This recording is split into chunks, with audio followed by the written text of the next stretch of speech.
Folks, welcome to this week's episode of Roundabout Sports. As you can tell, I am excited. My name is Jeremy Karp. Thank you so much for tuning in, whether you're watching at home, on your phone, on your computer, wherever you may be, no matter how you are listening. Thank you so much. It is a great pleasure as always. I'm telling you, I am so hyped right now. Why? Why wouldn't I be? Albert Pujols is back with the Cardinals. And I know people, and I said this last night on the Wrestle Talk podcast, people have been complaining about it nonstop. There's no reason to. This is a very historic moment. You have Albert Pujols, you have Yadier Molina, you have Adam Wainwright reuniting, and this is their swan song. All three of them are going to ride off into the sunset, hopefully with the World Series title in tow. But we'll see how that goes. But as you can tell, got the posters. This is great. Today we're going to have Bob Kendrick on. He is the president of the Negro Leagues Baseball Hall of Fame and Museum in Kansas City. I've been there with my dad multiple times. It is such an iconic place in historic Kansas City. And, you know, it's only getting bigger and better. They're really working on expanding the whole museum and the surrounding area around it. It is definitely a place you, as a sports fan, would want to check out. It's definitely on those bucket lists to go to. And so we're going to have plenty to talk about. And on top of that, I'm going to test his knowledge a little bit about the history of the Negro Leagues.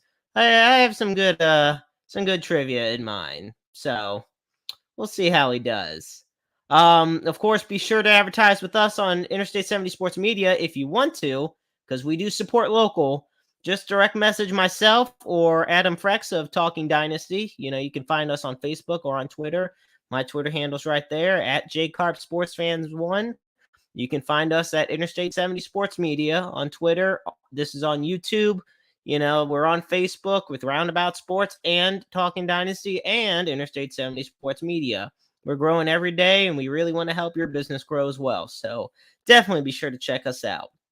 Also later today on this, or I should say, I guess later on this episode, our Interstate 70 Sports Media insider James Knox will be entering, and because he has a lot to tell us in addition to what's going on in Major League Baseball regarding Albert Pujols and what this final, deal means with the Cardinals and some other interesting news across the state of Missouri. One piece I do want to get out there, as much as it pains me to say it, I gotta say it.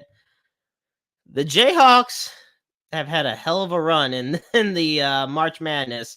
I tell you, a lot better than Mizzou. Want to know how?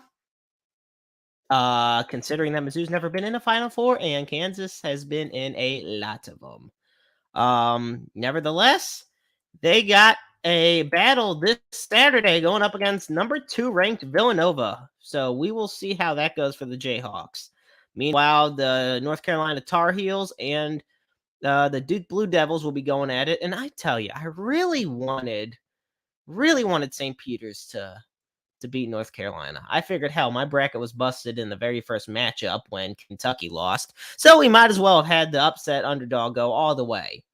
But like I said, you can find us on YouTube, on Facebook, on Twitter.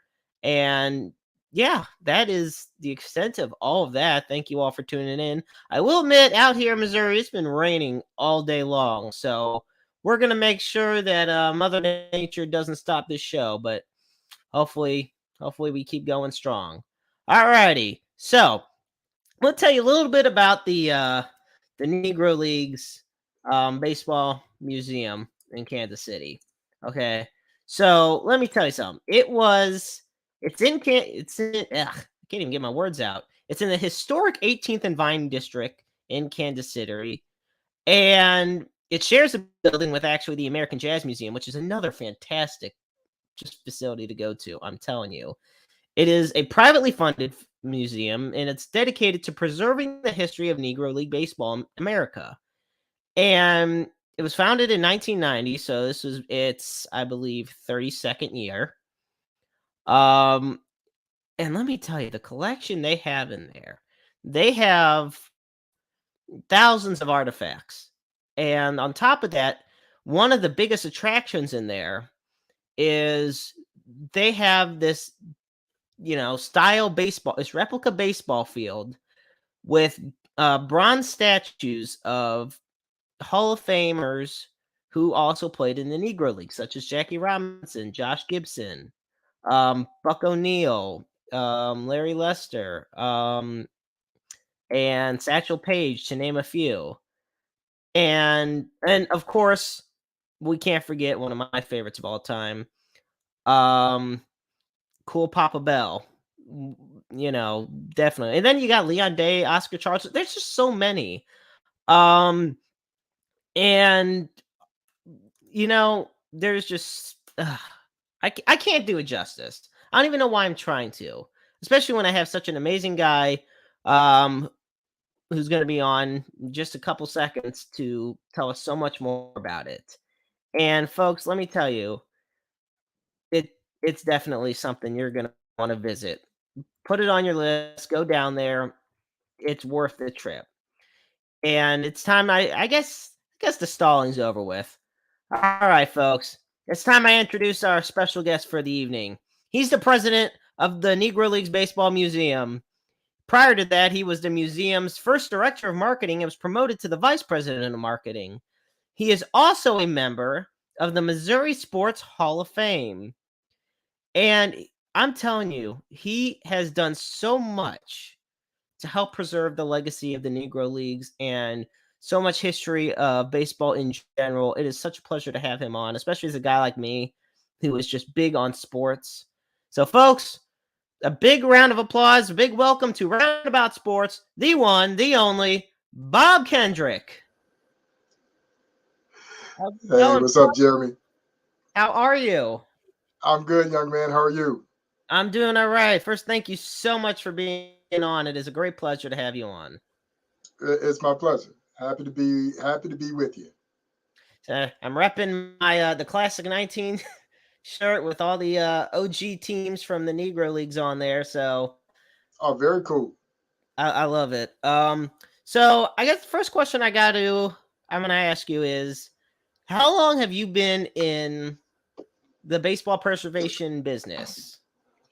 Well, I started as a volunteer with the museum in 1993, and like most folks, I really didn't know a whole lot, Jeremy, about the history of the Negro Leagues.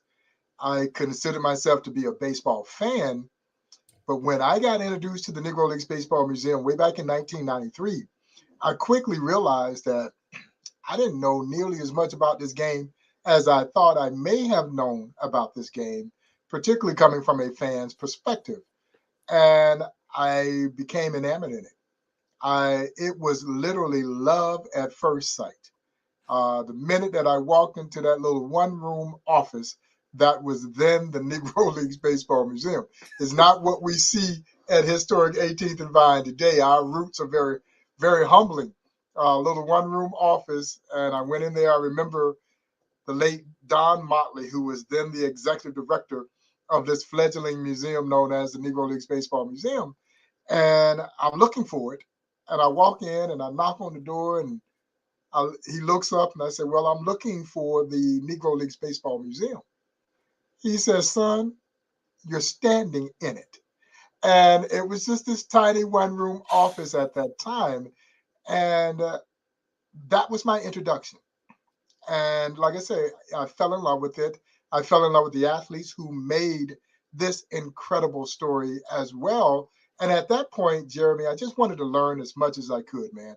And I didn't want to keep it to myself. I wanted everybody to feel that same passion, that same energy that I felt, because this was literally an awakening. I'm like, how could I not know this? And and that's really what kind of sparked this widespread interest that I didn't know in 1993 that I had just walked into what would become my passion. I had no idea. And I really had no idea that it would lead me down a path that would become my profession. I didn't see that coming. I don't know if there's any way to see that coming. At that point in time, I just wanted to be involved and support the museum in any way that I could. Fortunately for me, it turned into one of the most gratifying careers that I could have ever imagined, and it has allowed me to meet people that I don't know if I could have ever possibly dreamt of having met. And of course, it connected me to the late great Buck O'Neil, and we formed a relationship and a bond that was special, and I think through that relationship, it opened up opportunities again that I still enjoy to this very day. You know, I've heard so many wonderful stories about meeting Buck O'Neil and how he was perhaps one of the most charitable baseball players and just enthusiastic ball players you could ever have the pleasure of meeting. What was one of your favorite stories just being around Buck O'Neil? Well, there's so many. And a lot of the stories that I share today are stories that he shared with me. But I think even more than the stories itself, it was his presence. He just had a spirit about him. And people oftentimes ask me what I remember most about Buck. And there's so many wonderful things, so many car rides and plane rides and breakfast, lunch, and dinner. We golfed together. And the thing that strikes me the most is that you always felt better leaving Buck than you did when you came to see him. Not everyone strikes you in that manner. There was a certain level of energy that exuded from this man.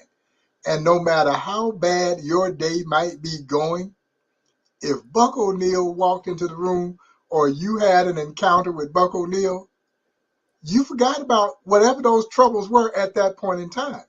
And that was the beauty of Buck. Like I said, I share so many of these stories. One of my one of my favorite stories that I share all the time at the Negro Leagues Baseball Museum when folks come in to see us, and we talk about some of the stories that he shared with me. And one of them is a story that he tells about the legendary Leroy Satchel Paige. And Satchel had his Satchel Paige All-Stars, and they're playing in the Denver Post tournament. Now, the Denver Post tournament, for those who may be hearing this for the first time, was the first organized baseball tournament to integrate. And so in 1934, a team called the House of David, and the House of David was an all-white religious sect based out of Benton Harbor, Michigan. And Jeremy, they were characterized by their very long hair and very long whiskers.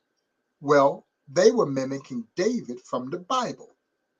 And so they would spread their gospel by playing with and against Negro League teams. They would barnstorm all over the country with and against Negro League teams, most notably the Kansas City Monarchs.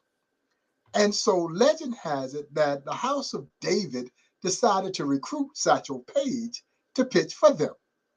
Wow. And so Satchel, wanting to look like his white teammates. I tell people all the time, you can't make this stuff up, it's too good.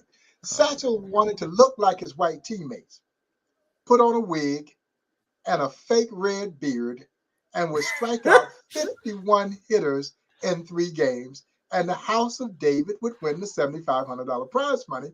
And you can rest assured that old Satchel got a large percentage of that $7,500 prize money. Well, I would hope so. So now we fast forward. Satchel is back in the Denver Post tournament, but this time he's in the Denver Post tournament with his Satchel Paige All-Stars. Buck O'Neil is playing first base for Satchel and his All-Stars. And so they're playing an all-white semi-pro team from the Coors Brewing Company. And so Buck says, Jeremy, the first kid gets into the batter's box. He digs in. Satchel throws him a fastball. Kid swung as hard as he could, topped it, dribbled it down the third base line. Well, it stays fair. He beats it out, and he gets an infield hit. Well, Buck says just about that time, one of the kids from the Coors dugout steps out on top of the dugout steps, and he yells out, Let's beat him. He ain't nothing but an overrated darky. Well, Satchel had a nickname for everybody. And his nickname, famously for Buck, was Nancy, which is a whole nother story. But anyway, Satchel looks over at first base. He says, Nancy, did you hear that? Buck said, yes, Satchel, I heard him.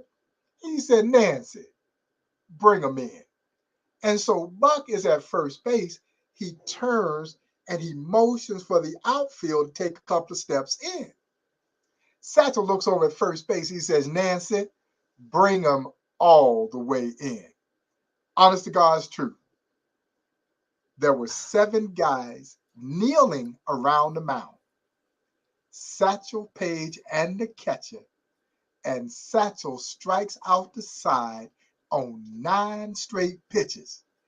He looks into the Coors dugout and says, overrated darky, hey.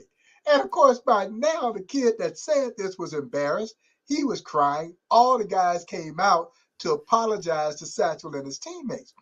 But Buck O'Neil swore to the day he died that if he had one game to win and any choice of any pitcher from any era, it would be the legendary Leroy Satchel Paige. You know, it's weird because that type of stuff almost sounds mythical and magical. Those types of stories, like Satchel Paige going up there striking him out on 9 straight pitches. I mean, 51 batters in 3 games. Like, these are the type of, I think one of my favorite stories about a Negro League ball player has to be Cool Papa Bell. And I believe it was actually Satchel Paige who had always told the story. Cool Papa Bell was known for being super fast. And apparently the story, I believe, goes about how he was so fast that you could turn the light on and off and he'd be one side of the room to the other by the time the switch would be turned on and off. That's pretty much it. Satchel said that.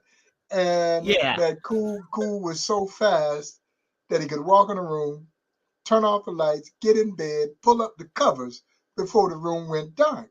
And Jeremy, that is actually a true story. Now, what Satchel doesn't tell is what really happened, because his friend Cool Papa Bell pulled wool over his eyes. And so Satchel and Cool were teammates on some of the greatest teams of all time, including briefly the 1935 Pittsburgh Crawfords, which some believe to be the greatest baseball team ever assembled. I kind of lean to the 31 Homestead Grays, but you could certainly make a case for the 35 Pittsburgh Crawfords, who did indeed have 5 future Hall of Famers playing at the same time. And so when they traveled, they were oftentimes roommates. So in this particular instance, old Cool gets to the hotel room before Satchel does. He walks in the room, turns the light switch on. There's a delay before the light comes on. He turns the light switch off. There's a delay before the light goes off.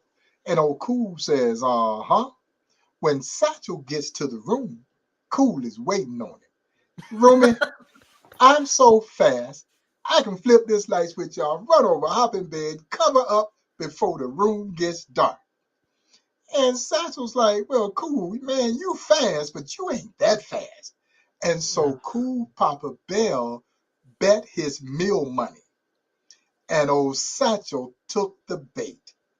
And in one of the greatest sports pranks of all time, because that light had a shortage in it, Cool was able to flip the light switch off, run over, hop in bed, cover up before the room went completely dark.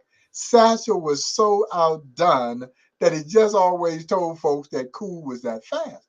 But I can tell you this, Jeremy, you don't have to fictionalize the speed of Cool Papa Bell.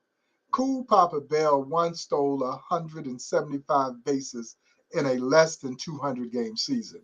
He twice, honest to God's truth, twice scored from first base on a bunt in exhibition games against Major League All-Stars. Yeah, twice. Yeah, they were playing in Mexico. And Buck O'Neil says that Cool goes from first to third so fast on a single that the Mexican team stopped the game in protest. because they swore he had cut across the diamond, that no man could get around the bases that fast. That was the legendary James Thomas Cool Papa Bell, without question, the greatest nickname in baseball history, bar none. I absolutely love reading about Cool Papa Bell. I love the exhibits at the museum of him, and there's and he has big roots here in St. Louis. I love there's a famous picture from, I That's believe right. it was either the 80s or the 90s, where Mike Shannon, legendary broadcaster, is actually having James Cool Papa Bell as a guest in the broadcast booth, and he's having the pleasure of interviewing him. And of course, this is in his his later years, but still, it's just it's a warm sight to see. And yeah, that story was definitely one that always had caught my attention. And so here's a question for you. You were talking about Uh-huh. the Pittsburgh Crawfords and the Homestead Grays. And who were the 5 Hall of Famers that were on? I believe you said it was the 35 Grays Pittsburgh Crawfords. or the Uh-huh. 35 Pittsburgh Crawfords. Yeah. Who were Mm-hmm. those 5 Hall of Famers, and what, in your opinion, makes them considered to be the greatest assembled lineup of all time? Well, number one, you start with the fact that they had 5 future Hall of Famers in that lineup. That's pretty impressive. That lineup included Satchel Paige, Judy Johnson, Oscar Charleston, Cool Papa Bell, and a guy named Josh Gibson.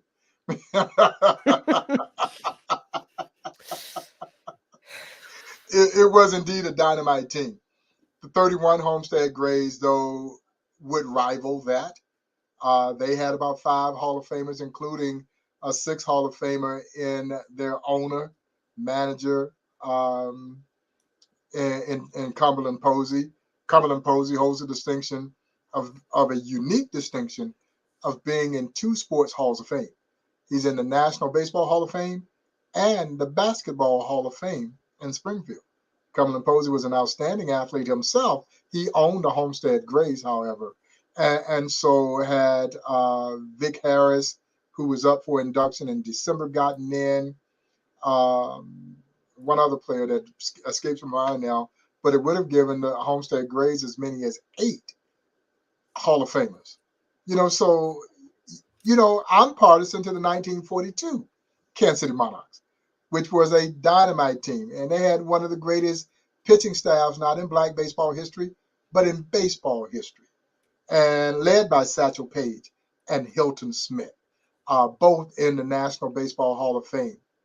A player named Willard Brown is also in the National Baseball Hall of Fame. So this too was a dynamite team, and of course, the jersey over my shoulder, Buck O'Neil, will be inducted into the National Baseball Hall of Fame. He was a part of that great 1942 team as well, which he always said was his favorite team. But that's the beauty of baseball. You can always make these debates about who was the best, what team was the best.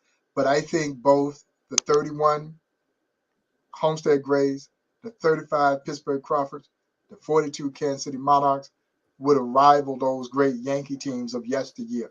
It would have been interesting to see them all lace it up and go out there and compete. Uh, it would have been pretty special to see. I had put in fact, I have this because I have a whole bunch of trivia and interesting facts here of the Negro Leagues, because Uh-huh. I think, because for me, growing up a kid, I just love sports history, so whether it was football history, baseball history, the Negro League, anything in general. Now, one of the most notable, and this one I really want to get your thoughts on this statistic. So, because the Negro Leagues had very little money at the time, records and statistics are very, they vary, they're inaccurate. It's a very hard, piece to put together, a puzzle to put together. Mm-hmm. Perhaps the most famous of all stats in Negro League baseball is the fact that legend has it that Josh Gibson hit over 800 home runs. Mm-hmm. Based on the research that you guys have done at the museum, and based on just your own personal opinion of Josh Gibson, because we all know how phenomenal he was, and it's just unfortunate that he had died before he had that chance to play in Major League Baseball. Where do you stand on the whole Josh Gibson hitting 800 or more home runs? Oh, I stand with those who look at his records in their totality, in their total spectrum. Because what we saw when Major League Baseball recognized the Negro Leagues as a major league is that they're only going to look at the official league games. Well, the home runs that Gibson hit was against all levels of competition, including major leaguers. Gibson lit everybody up, Jeremy. He didn't discriminate on who he hit home runs against. He hit home runs on everybody. The Negro Leagues, the major leagues, over in Latin America, it didn't matter. Wherever Josh played, Josh hit, and he hit the ball out the ballpark with regularity. And so for me, what I remind people of is that they didn't ask to play in the Negro Leagues. They had to play in the Negro Leagues. Yeah, that's So true. for me, any home run the man ever hit, I don't care who it was against, they should be counted. But that's just one man's purview. And so they focused on the official Negro League, so the numbers won't be as gaudy. But when you start to look at the home runs per at bat, you get a true understanding of the kind of power that Gibson possessed. And so, that's kind of how I look at it. Yeah, and I agree. Like, a lot of people said, a lot of people, they say that Josh Gibson is considered the Black Babe Ruth. And some people will say, to counter that, they'll be like, oh no, um, Babe Ruth was the white Josh Gibson.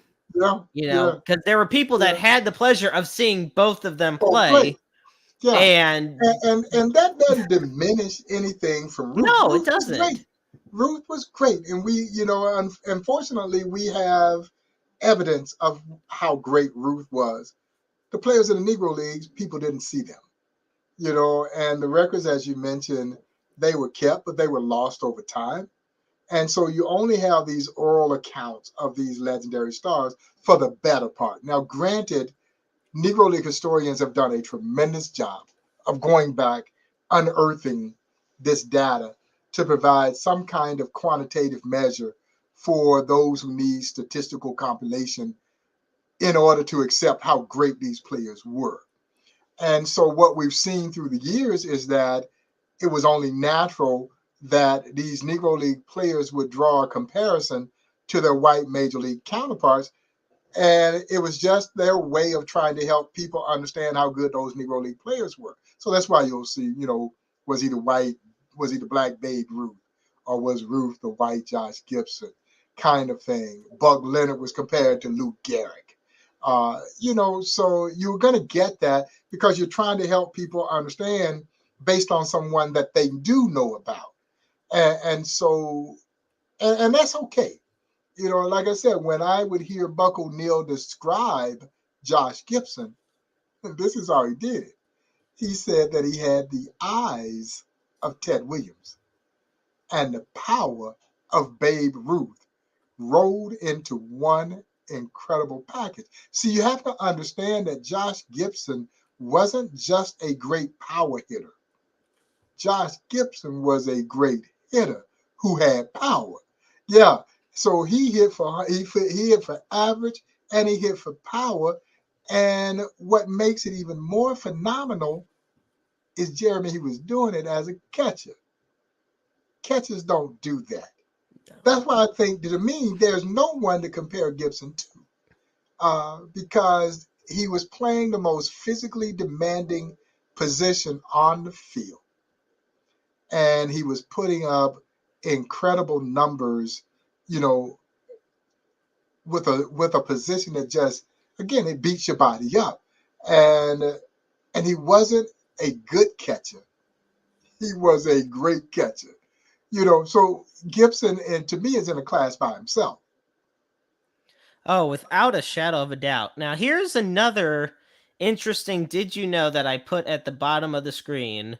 Because soon we're going to get into some trivia because I'm going to test your knowledge about the Negro League's history. And then I definitely want to hear more about some expansion plans that you guys have had for the museum and the Legends Field behind it and everything. Because I know, especially in that historic district, there is so much more exciting stuff in store. But Yes. so first, here's this interesting story. There was a time where Smokey Joe Williams struck out 27 batters in a single game. Now let's Yes. put this into perspective. That's the minimum number of batters you can face. And he struck out all of them.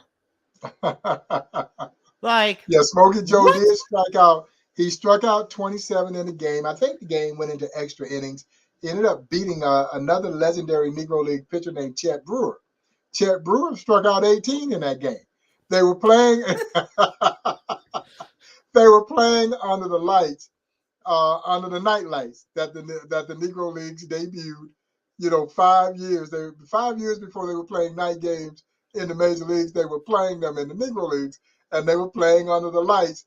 And man, Smokey Joe and Chet Brewer were mowing them down. Maybe they were having difficulty seeing that baseball under those lights, but it was a phenomenal kind of pitching battle between two legendary pitchers. And of course, Smokey Joe Williams is in the National Baseball Hall of Fame. His fastball was every bit the equal of Satchel. Some say he threw even harder than Satchel Paige. That's absolutely wild to think about having to. I think one of my favorite Major League Baseball equivalents is when with the Dean brothers, Paul and Dizzy, and Paul threw a no-hitter in the first game of the doubleheader, and then Dizzy threw a one-hitter in the second one. And he said, if I knew he was going to throw a no-hitter, I would have thrown one too.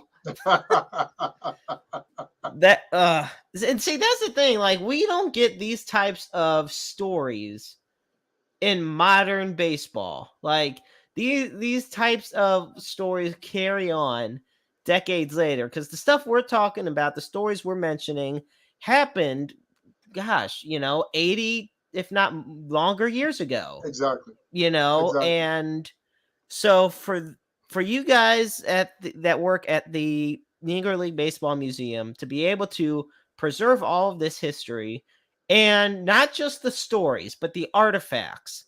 I mean, you guys have thousands of pieces of memorabilia, bats. There's an entire row where there's just this whole section right near that field inside where it's just jerseys among jerseys of Hall of Famers and icons of the game. I believe you have one of Hank Aaron when he was in the Negro Leagues. And who, for those that don't know, Hank Aaron was actually, when he retired from Major League Baseball, he was the last active player who had played in the Negro Leagues. And you guys got thousands of baseballs in there. And I think one part that my dad really was interested in was seeing the scene where Jackie Robinson is actually having a sort of that famous moment with Ben Chapman, who had definitely said a few choice words about him when Jackie went to the major leagues. And for those that have seen the movie 42, we know pretty much what he said. But the fact that you guys are able to have the original footage and everything of that moment, I love it. So tell us a little bit more about, especially because after the pandemic, you guys took a hit with the pandemic. I mean, who didn't? Everybody did. Yeah, everybody did. But you guys pushed through, the museum pushed through stronger than ever. So tell us about how the Negro League Baseball Museum is planning on expanding. And, not just within the building, but outside of it. Yeah, and really that's the key. We are looking at an expansion project to restore the old Paseo YMCA. The Paseo YMCA is the birthplace of the Negro Leagues. That's where the leagues were formed here in Kansas City in 1920, and it is literally right around the corner from where the museum operates. But that is also why a Negro Leagues museum is rightfully in Kansas City, because Kansas City is the birthplace of the Negro Leagues. And that is, again, where Rube Foster led a group of 8 independent black baseball team owners into the Paseo YMCA. And on February 13, 1920, they walked out having established the Negro National League, the first successful organized black baseball league. The Negro Leagues then would go on to operate for 40 years in this country, and the building that it was all took place in still stands. And it's a National Historic Landmark, and we own that property now, and we're working diligently to restore it and then convert it into an education and research center in memory of the late, great Buck O'Neill. And so thus it does start a really significant expansion opportunity for the museum for us to go basically full circle, right back into the very building that gave birth to the story that we're now charged with preserving. That building was blighted, and it was an eyesore, and it unfortunately was harboring illicit activity. Vagrants were staying in that building. And so we took ownership of that building a number of years ago, started to clean it up, shore up its exterior, gutted the interior, and now working on a really fascinating interior redesign of that building, again, to convert it into an education and research center in memory of my dear friend, the late great Buck O'Neill. That's awesome. And what is the how do I guess I word it? Now, how does this affect the taxpayers in the city, if at all? Not What at is all. It's all privately funded. all privately funded, and how positive has the public support been for this? It's been tremendous. Not only have people embraced the project, but when we started the early cleanup effort, there were people from the community going into the building, helping us clean up debris and move stuff, and and they've taken great ownership in this building, and the fact that it has the opportunity to be restored. Because so oftentimes in our country, we knock down buildings, we don't save them. Whereas other countries have a tendency to save their history from the standpoint of the buildings that were there for, hundreds of years prior. We have a tendency in this country to knock them down. And we made the decision to save this building, to save it from the ruins of time. Now, preservation projects are doubly expensive, but it was the right thing for us to do. For me, the Paseo YMCA is one of the most significant Negro League artifacts in existence. You're talking about the building that the meeting took place in. And a lot of times people won't necessarily look at it from the standpoint that it is indeed an artifact. And that's kind of how I quantify it. And so, but I'm excited about the prospect of finishing this building, having it return to what it was when the YMCA, one of the earlier African American YMCAs in the country, built in 1914, 6 years later, that historic meeting took place to start the Negro Leagues. And it was the primary meeting place for those in the African American community. And we have grandiose plans to utilize it in many of the ways in which it was used back, oh God, over 100 years ago now. And so it's really exciting. How is and yeah, it is definitely something I can totally see the public being all for from the get-go, and it's a great attraction for Kansas City, but it's not, and it's a great piece of history. And for it to remain there in the 18th and Vine district is such a massive very well, much needed. What else are you guys? Do you guys do any type of grants, scholarships, anything for the outward community? On top of what you guys do for the sake of the You know, museum. most of ours is done through programming, public programming, a lot of school age programming, and most of our programming provides free admission to those who are particularly young people who are participating in those programs. And so that's one of the reasons why we're constantly fundraising so that we can make sure that urban children who sometimes don't necessarily always have the means necessary to pay full ticket price to come and see a cultural institution like the Negro Leagues Baseball Museum, that they can always have access to it. And that's our commitment to the community in which we serve, the immediate community, because we still operate in an urban community that is tremendously underserved.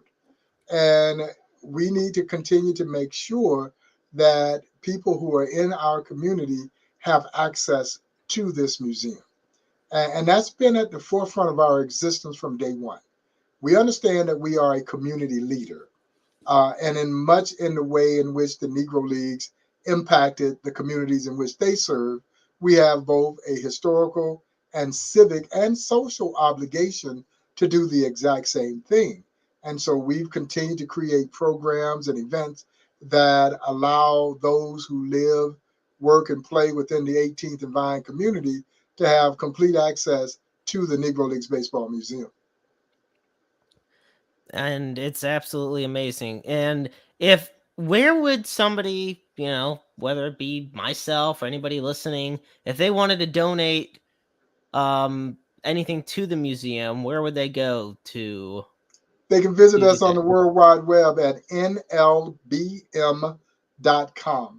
and learn more about the Negro Leagues Baseball Museum, all the exciting things happening in and around the Negro Leagues Baseball Museum, and of course, make a tax deductible contribution to the Negro Leagues Museum, which we are a 501c3 not for profit organization. And so we encourage everyone to consider making a contribution, becoming a member of the Negro Leagues Baseball Museum, and if nothing else, make plans to visit the Negro Leagues Baseball Museum. I already know I'm gonna go back this year at least twice. Like I could not tell you how much my dad and I enjoyed going there when we did the first time. It was something because I've always wanted to visit all the Hall of Fames, sports Hall of Fames. So to be able to go there, learn so much, was one of the great pleasures I've had. Yeah, Um, so Bob, are you ready for a little bit of trivia?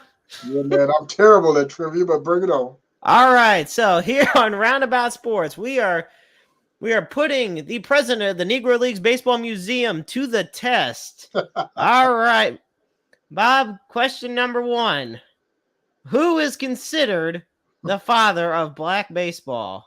That would be Andrew Rube Foster, who again formed the Negro Leagues in 1920 in that meeting that took place there at the Paseo YMCA. Rube Foster was not only a great executive, having established the Negro Leagues, but he also was a great player in the early era of black baseball. And Jeremy Rube Foster is credited with having invented what we now know to be the screwball. Back then, it was Ooh. called a fadeaway, and Rube perfected that pitch. So much so that the great Major League manager John McGraw would sneak Rube Foster into his camp so that Rube Foster could teach Christy Matheson how to throw the screwball. And folks, Christy Matheson threw the pitch all the way into the National Baseball Hall of Fame that he learned from Rube Foster. But Foster again was best known as this visionary, this tremendous leader. He would organize the Negro Leagues. He would become president of the Negro Leagues. He owned the Chicago American Giants and he managed the Chicago American Giants. And you know what?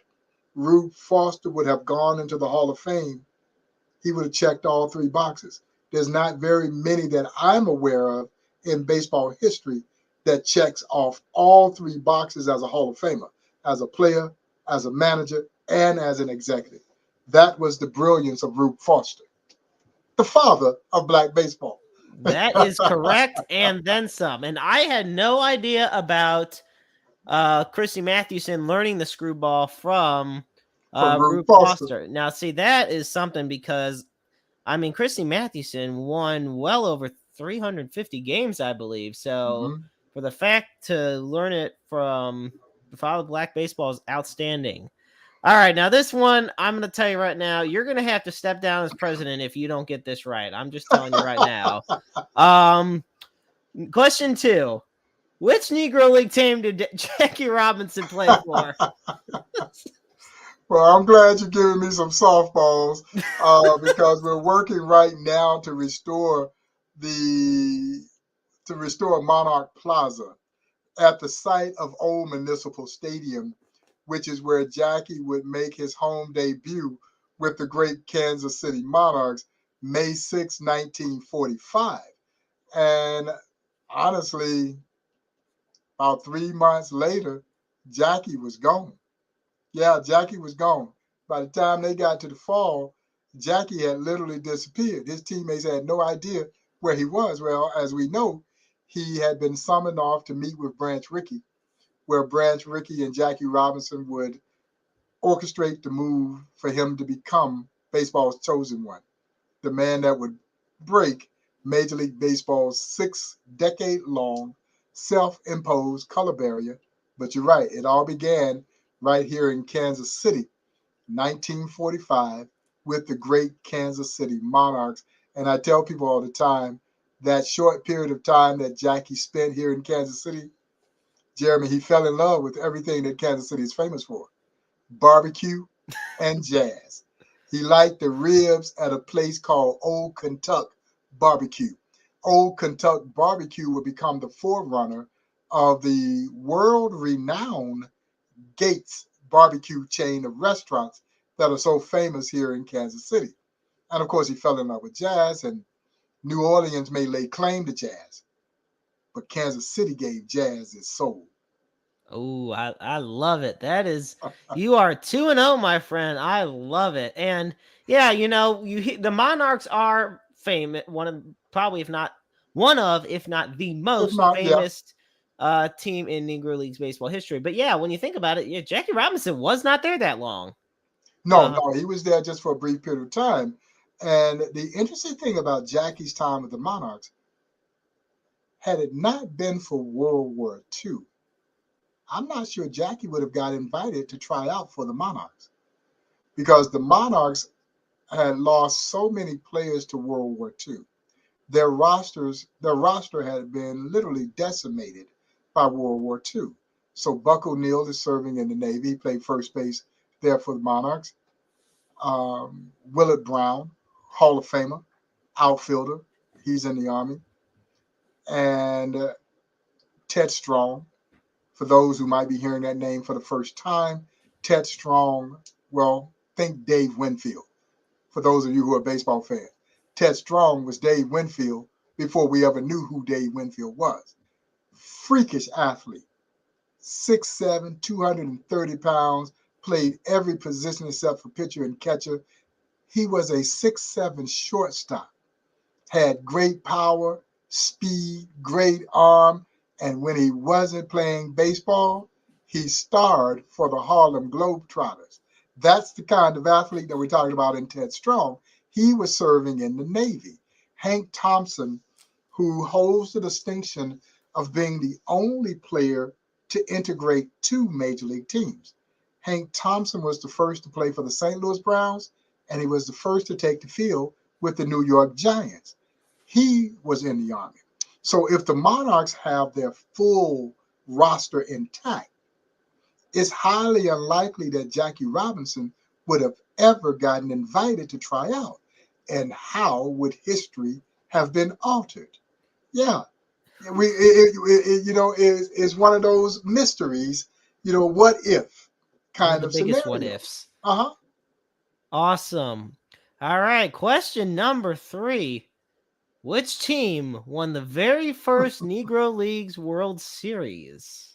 And they won it right on the corner of 22nd and Brooklyn. And then the stadium was called Mulebach Field. It would later, through various iterations, ultimately become Municipal Stadium. That would be the great 1924 Kansas City Monarchs. They won the inaugural Negro League World Series and led by the legendary Wilbur Bullet Joe Rogan. And Bullet Joe Rogan, folks, is a name that you should know because Bullet Joe Rogan is one of the great two-way stars of the Negro Leagues. What I loved about last year and the show that Shohei Ohtani put on, as this amazing two-way star, and folks were saying, well, we haven't seen that since Babe Ruth. It gave us an opportunity to say, oh, yeah, we have. And here are some guys who were legendary two-way stars. Well, Bullet Rogan was one of them. And Bullet Rogan, was a perennial 20-game winner. But when he wasn't pitching, he hit cleanup and played the outfield. Or as Satchel Paige would say, invented Satchel Paige vernacular, that Bullet Rogan was the onlyest player he ever saw that pitched and hit in the cleanup position. Bullet Rogan was special. Bullet Rogan led the Negro Leagues in stolen bases, man, when he was 38 years old. He was a lifetime 300-plus hitter. And like I said, a perennial 20-game winner with great stuff. And he threw from a no wind-up delivery. And yet his nickname is Bullet because he got it up there in a hurry. That is awesome. All right, question number 4. Now this one, a lot of people might get tricked by it, but let's see if you get it. Who was the first black pitcher to win a World Series game in the majors? That was my friend, the great Joe Black. That is correct. You were definitely I had to thinking think on about it. that one for a minute though, because I was like, oh, nope, Joe Black. 1952 in Game 1. Yeah, no, I got to know Mr. Black before he passed away. And Joe Black had been an outstanding player in the Negro Leagues who, as a rookie, with the Dodgers, wins and is the first to win a World Series game. First black pitcher to win a World Series game. That is absolutely phenomenal. I know a lot of people would definitely think Satchel Paige, but nope, good old Joe Black. Unfortunately, Satchel did not get to pitch in the World Series in 1948, really. And if he may have had one little short bout of relief. And really, they did the old man wrong because Cleveland would not have gotten to the pennant had it not been for Satchel when Satchel comes over in 1948. Satchel didn't get there until July of 1948. Cleveland was losing the pennant. Satchel goes 6-1. That short period that he was there with the tribe, now of course the Cleveland Guardians, and helped them win the pennant. But they didn't pitch the old man in any significance in any of those World Series games, or he likely would have been the first black pitcher to win a World Series game. All righty. Well, we are on our last question number 5. All right. So here we go. Let's see if we can get the clean sweep on this one, Bob. Formed in 1885, which was the very first professional black baseball team? Oh, that had to be the oh God, you testing an old man's memory now. You ain't old. I don't want to hear it. That was I'm thinking Page Fence Giants, but it's not the Page Fence Giants. It's the Pythians. That is incorrect. The answer, formed at the Argyle Hotel, a summer resort in Babylon, New York, were the New York Cuban Giants. Giants. Oh man, I knew that. The first fully salaried African American baseball club. I knew it. I'll give you half a point for at least thinking you knew, for just having it there. And honestly, that's crazy. 1885. Though. 1885. Yeah. Like, and as black teams were starting to form, and life was so haphazard for those teams, and it did not have an organized structure, wouldn't get an organized structure until 1920, when Rube Foster organized the Negro Leagues and mirrored it right after Major League Baseball. And it worked out pretty well, and look, so here is probably my final question. This one, actually I do got two more. I got two more questions, because this has been absolutely phenomenal having you on, Bob. So the first question I got, do you feel that you have a responsibility to help preserve the legacy of the Negro Leagues? Yeah, I inherited that responsibility. I didn't know from the onset. But yeah, no, all of us who work for the Negro Leagues Baseball Museum have embraced the responsibility that is before us to preserve, celebrate, illuminate, and educate the general public about a piece of history, about a piece of baseball and Americana that so many of us went through our formal educations without knowing.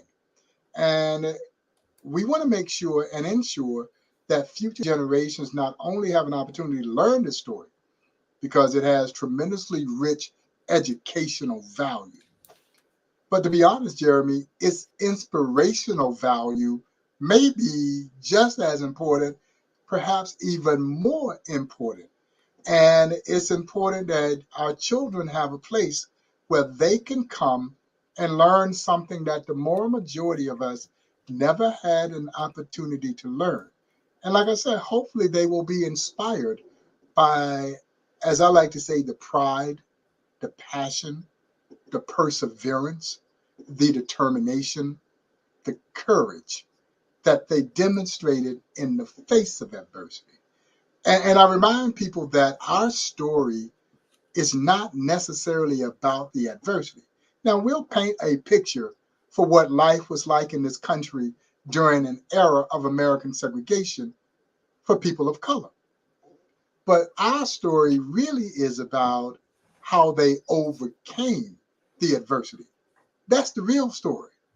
And that's the story that we want our young people to be introduced to, because I think as they are having challenges and trials and tribulations in their own life, they can draw strength for what others did to overcome adversity. And really, quite frankly, the players of the Negro Leagues, they never cried about the social injustice.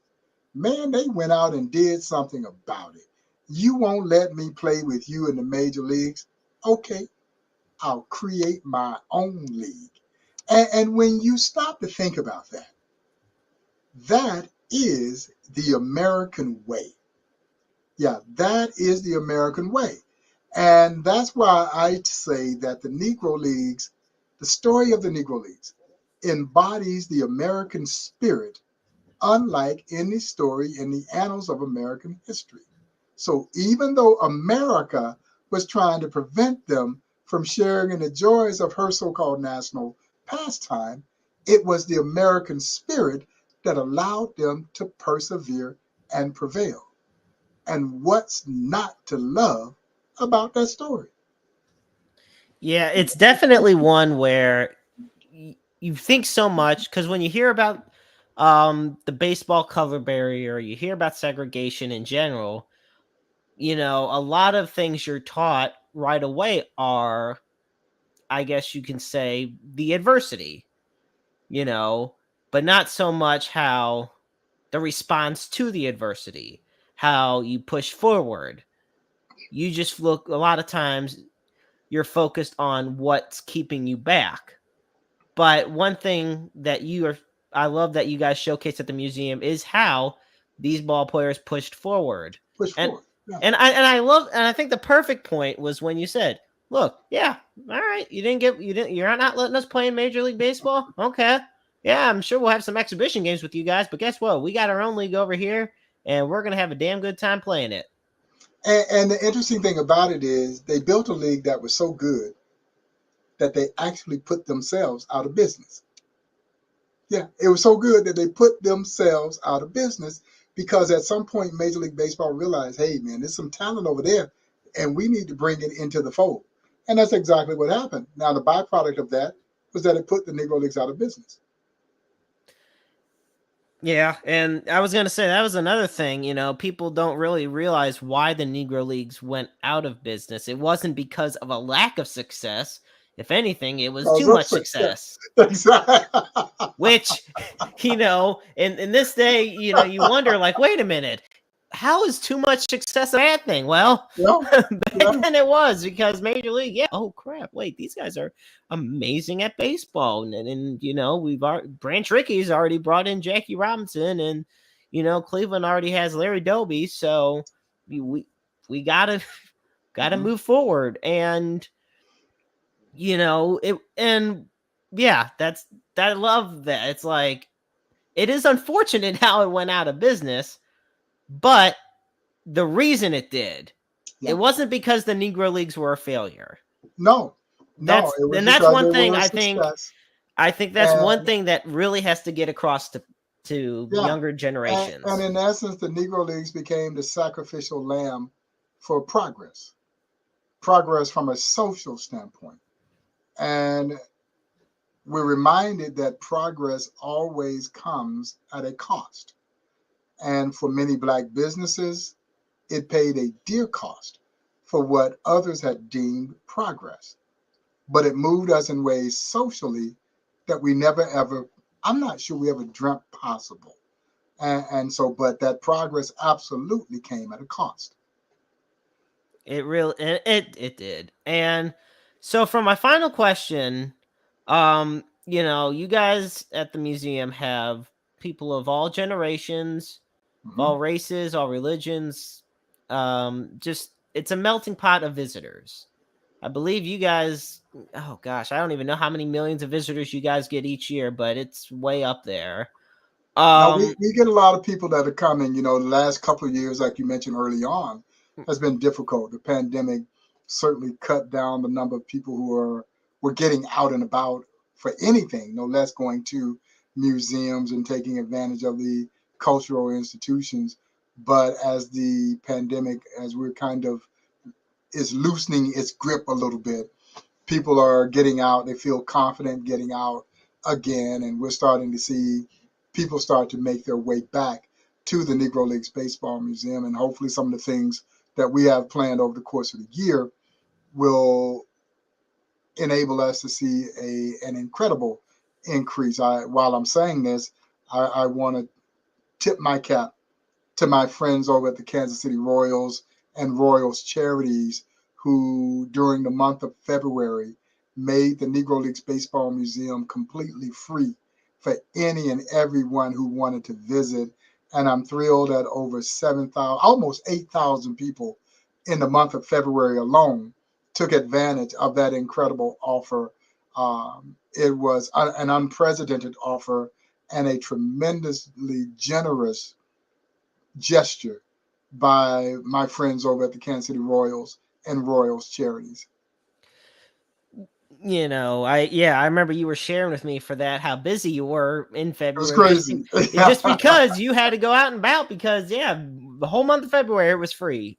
Yeah. So for somebody for the first time that would walk in there and say they knew nothing about the Negro Leagues, maybe they knew a bit about Jackie Robinson, but they did not know the stories, the real adversity and the triumph and the progress. And they go up to you and they ask, what's the biggest thing they should know heading into this museum? What would you tell them? I would tell them that they are about to get a glimpse of America at her worst, but also America at her triumphant best. And that's the story that we shed light on. For those who sometimes think they're going to come to the Negro Leagues Baseball Museum and be introduced to a sad, somber kind of story, got the wrong place. It's not that. It is a celebration. And it's a celebration of the power of the human spirit to persevere and prevail. Now, along this journey, you're going to meet some of the most incredibly talented athletes to ever put on a baseball uniform. And you'll oftentimes hear me describe them just as that, great athletes who played baseball, because they could have played any sport. But really, if you were going to make a living playing a professional team sport, you played baseball. Basketball, football were more or less still considered as collegiate sports. So the greatest athletes in the world played baseball. The greatest white athlete played baseball in the major leagues. The greatest black and brown athlete played baseball in the Negro leagues.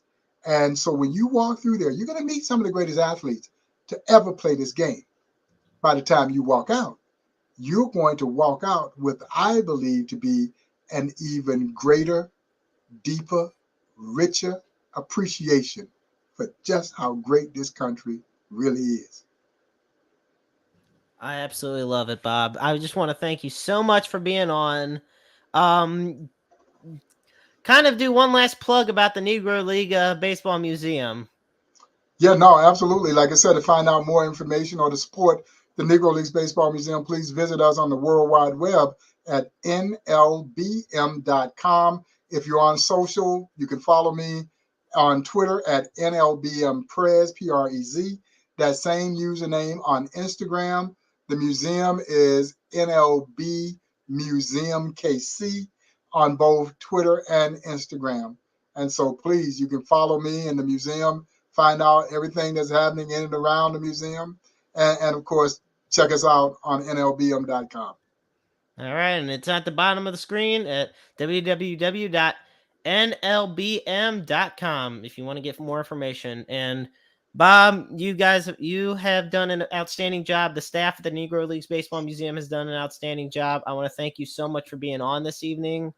You have taught me so much. I've heard so many amazing stories, and I look forward to when I go back down there and I get to meet you in person. So, well, I'm looking forward to it. I'm looking forward to it as well, Jeremy. Thanks again for having me on the show and helping us spread the word about this great museum and this incredible piece of history that we document. absolutely, it is truly my pleasure. So, Bob Kendrick, ladies and gentlemen, here on Roundabout Sports. Bob, you have yourself a wonderful night and stay well, okay? Okay, you too, young man. All right, See you thank you soon. so much. I look forward to meeting him in person. I always love going down to the museum. Can't say enough positive words. Well, folks, speaking about getting a lot to say, I got our lovely Interstate 70 Sports Media Insider, James Knox, getting ready to roll. I know he has been waiting so patiently. But at the same time, I guess that also means he's got plenty of news to talk about. So, ladies and gentlemen, here from the I-70 Sports Media Studio in Kentucky, James Knox. Hey, Jeremy, thanks for having me on. Oh, my pleasure, James. How you doing this evening, buddy? I'm doing well, but I kind of have a bone to pick with you. One, how am I supposed to follow that? And two, I don't even know what the second one was. Yeah, that was actually an amazing interview, Jeremy. That was fantastic. I've always wanted to go. I haven't had the chance to go to the Negro League Baseball Museum, but that's definitely a bucket list thing to do. So it was definitely one for me. I couldn't have enjoyed it any more. But I'll tell you this much: when I go again, I'm gonna enjoy it. So it's just always a treat to get to go out there. And you know what? I may live in the St. Louis area, but I'm sorry, I got a lot of love for Kansas City. I mean, they got some fire ass barbecue, and yes, there is so much history. I mean, you got on one side, you got the Negro League Baseball Museum, and on the other side, you got the American Jazz Museum. Like, man, that is the double jackpot of amazing, rich culture, right? For there. sure, no doubt. So, speaking of rich, Albert Pujols just got a $2.5 million contract. Tell us a little bit more about the fact that The machine is back with St. Louis. I'm going to pat myself on the back here a little bit. Go back to our show 2 weeks ago. I called this. He did, folks. No. So I called it, but I was beginning to wonder if it was going to happen. I think a lot of fans were like, let's do it for nostalgic reasons. I don't think the Cardinals do it for that reason. I think if Juan Yepes was just driving the ball and he really grabbed the DH side from the right side of the box, by the horns, Albert's not here, but, I'm glad he is. It was kind of, first of all, I love the fact that every time you have me on the show, something happens big earlier in the week, so it gives us something to talk about. Exactly. That's why you're a great insider too. There's always something big to report about. Right. Well, let's say sometimes it's better to be lucky than good. So Pujols signs for 1 year, $2.5 million. He will be I would imagine he would be the right-handed DH. Complimenting Corey Dickerson from the left side. And Pujols saw his first spring action with the Cardinals today and went 1 for 3 with a base hit. So, I guess my question for you, and I've had it posed to me, and I kind of have my own thoughts. So I'll ask you, do you think that Pujols gets more at-bats than what we initially think he will? I think through the first 2 months of the season, it'll be just standard DH. I think it'll just be standard designated hitter spots. And like you said, it'll complement Corey Dickerson, who's going to be taking care of it at the left-handers batter's box. But depending on Pujols' production, a dear friend of mine had pointed out to me today the batting stance that Pujols has taken. He definitely looks different. Mm-hmm. Seems to have a lot more pressure on his joints when he's swinging the bat. And so I think this is definitely one of those instances of time will tell. Right. That's one of the few, because, Pujols is going to be on this team through the end of the year. There's no ifs, ands, or buts about it. Right. It's just, and he's going to be the DH, one of the 2 DHs that we have. It's just, that whole at-bat thing based on how he can stay productive. So here's my second question for you, and I'm going to put you on the spot. So let's say it's September 29th, and Pujols has 19 home runs. He needs 21 to get to 700. You've got a week left in the season. You're 2 games up in the division over Milwaukee. Yeah, I told you I was putting you on the spot. How do you think Ali Marmol handles that? And what would you do? Because I'll tell you what I would do here in a minute. All right. So there's 3. There's 3 scenarios here. There's what you would do, there's what I would do, and there's what Ali Marmol would do. Okay. What I would do, keep him going. I mean, you're right there. And especially since I look at it where it's like Hank Aaron breaking Babe Ruth's record. Because obviously Pujols is not going to get past Ruth, up past Aaron, unless at least he maybe Babe Ruth if he has an absolutely ungodly season. I think he gets to Babe Ruth if, knock on wood, Paul Goldschmidt gets hurt. Oh, yeah, because that would force a hand to get Pujols in there. Right. But give me a healthy Goldie over a 42-year-old Pujols any day of the week at this point. Yeah, for sure. But no, I would keep Pujols in, especially given the fact, you talk about, even though the Cardinals don't do this type of thing for nostalgia, I mean, what were we talking about just a few days ago? The fact that 3 of the last 4 games of the season are at home at Busch. Right. And what would be just add another outstanding moment in the history of St. Louis sports in St. Louis, which is Albert Pujols hitting his 700th home run. I mean, that right there is just because people, let's realize this. There are only 3 other players in the history of baseball that have that's not 700 home runs. Actually, you know what? I'm going to say there's 4 others because guess what? You're going to have Barry Bonds, you're going to have Hank Aaron, you're going to have Babe Ruth, but I'm putting Josh Gibson on there if we're talking all of pro baseball. Right. That's that's not a long time. That's a small sample size, right? Yeah, it's only been like 29,000 players. Other than that, yeah, just a small fraction of it. But no, I would keep Pujols in. I think Ollie keeps them in too. I think Ollie keeps them in if that scenario, because one thing that you got to look at, and I know you have, is the fact that the Cardinals may have a rookie head coach, but they are a veteran team. This team is led by veteran players. Molina, Arenado, Goldie, Waino, Pujols. So I would say now you just added, not only did you just add a 42-year-old slugger that can still kill left-handed pitching, you also just added another instructor on that ball club. Yeah, that's the thing. Pujols is more, this is more than just having a legendary figure on your team again to finish out his career. This is having a prime instructor. Like if I am on this Cardinals team, on this roster right now, I would be thanking God every night, because the guys that I could learn from, second to none. This is just right now learning from Molina, Wainwright, and Pujols on the same team at the same time at this point, knowing you're not getting this chance again, just mind blowing.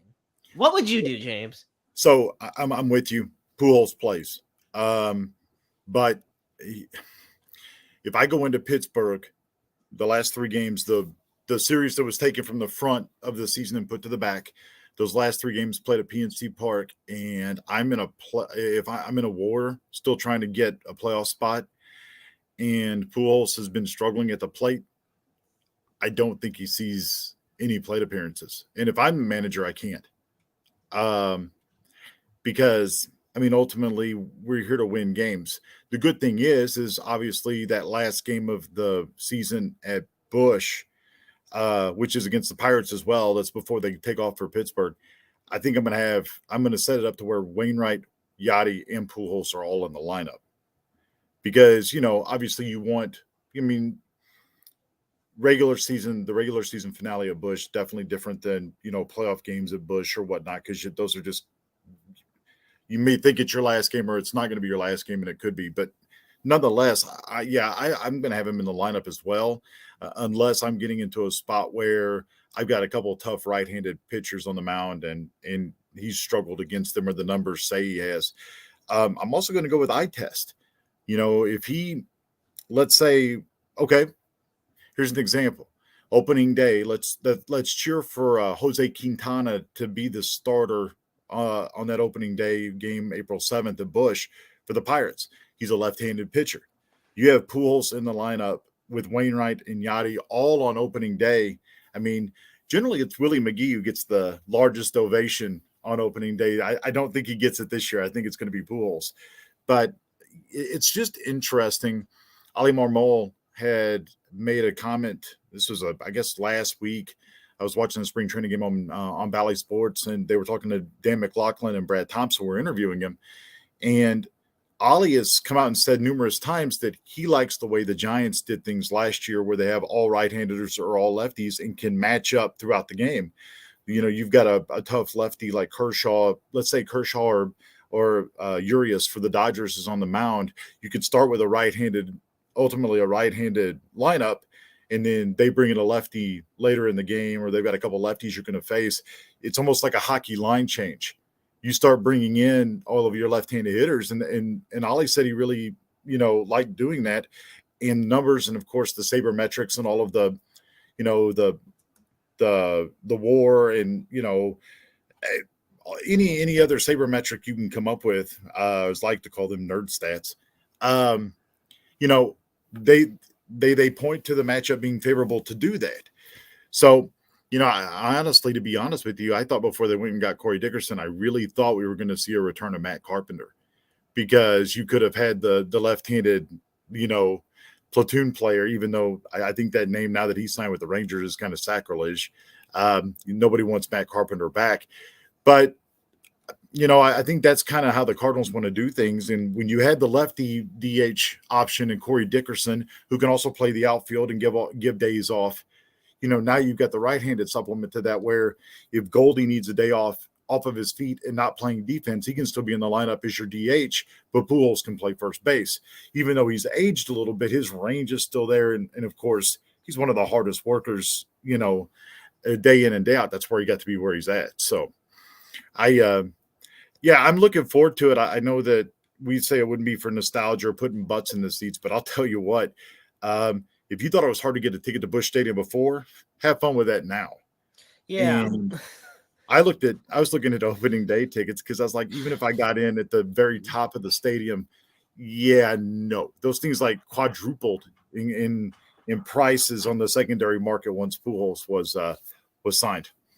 Yeah, I'm just gonna say it right now. I have 3 tickets already booked for the October 1st game, so the Saturday night game. Right. We were talking, and that was one of the ones where we felt that Wainwright and Molina would be their last regular season start together. Yep. I'm also trying to get a couple tickets for the Sunday game, the afternoon one, and holy hell, it is. Let me put it to you this way: the cheapest is on Vivid Seats, for example, is $73. Wow. That is the cheapest on Vivid Seats. I mean, we're talking here. I can quickly just look it up right now. If you want to get it right alongside, I mean, we got ones here that are definitely in the 200s and the 300s. It's just, and the prices are going to fluctuate still. So we don't know for sure everything. Like, we don't know when they'll get lowered or higher or whatnot. But we do know one thing, that, and folks, let me tell you something. Don't get us wrong on this. Other games are definitely cheaper, okay? Like, when they play the Orioles or something, you can still get an $8 ticket because nobody gives 2 craps about the Orioles, let's face it. So, no, it's definitely where it's just this beginning of the season and end of the season are going to be unforgettable forever.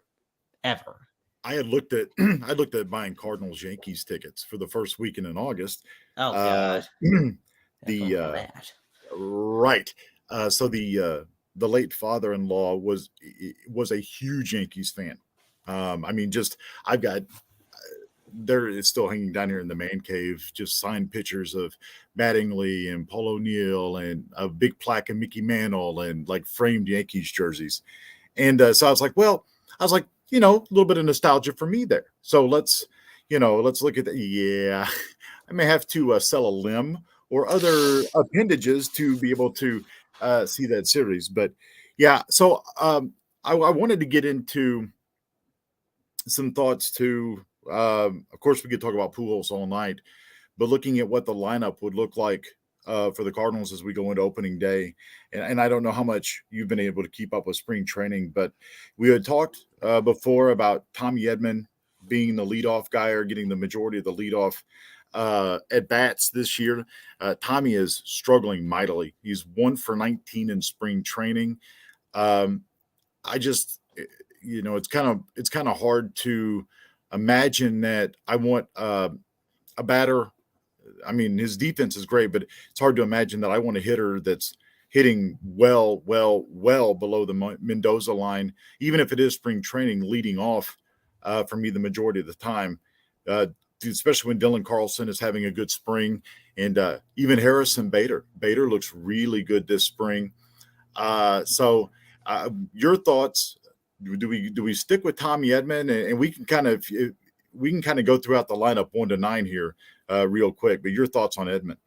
So this is how I put the lineup as best as I can.